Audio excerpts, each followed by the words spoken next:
ఆంధ్రప్రదేశ్ ముఖ్యమంత్రి నారా చంద్రబాబు నాయుడు పర్యటనలంటే ఎప్పుడూ ప్రత్యేక ఆకర్షణే. తన సొంత నియోజకవర్గం కుప్పంలో చేసిన తాజా పర్యటన మరోసారి రాజకీయ వర్గాల్లో చర్చనీయాంశమైంది. ఈసారి ఆయన సాధారణ పర్యటన చేయకుండా పూర్తిస్థాయి పీఆర్ స్టంట్స్ తో ప్రజల దృష్టిని ఆకర్షించే ప్రయత్నం చేశారు.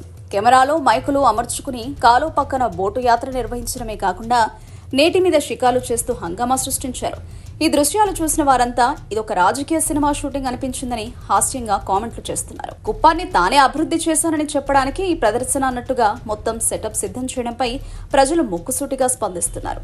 అంతా ముందే రిహార్సల్స్ చేసినట్లు ఒక పద్ధతి కనిపించడం సోషల్ మీడియాలో చంద్రబాబు కొత్త సినిమా అంటూ ట్రోల్స్ ను తెప్పించింది. ప్రజా సమస్యలు, అభివృద్ధి ప్రణాళికల కంటే పబ్లిసిటీ కార్యక్రమాలకు ప్రాధాన్యత ఇస్తున్నారని విమర్శకులు ఆరోపిస్తున్నారు. మరోవైపు అభిమానులు మాత్రం సీఎం ఎక్కడికెళ్లినా ఆకర్షణీయంగానే ఉంటారు, అది నాయకత్వానికి నిదర్శనం అని సమర్థిస్తున్నారు. ఏదేమైనా చంద్రబాబు చేసిన ఈ పీఆర్ స్టంట్స్ ప్రజల్లో కన్నా సోషల్ మీడియాలో పెద్ద చర్చకు దారితీశాయి. ఆయన పర్యటన హంగామా, షోలు రాజకీయ రంగంలో కొత్త వాదోపవాదాలకు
Subscribe to Social TV Telugu for more videos. Hit the bell icon for faster updates.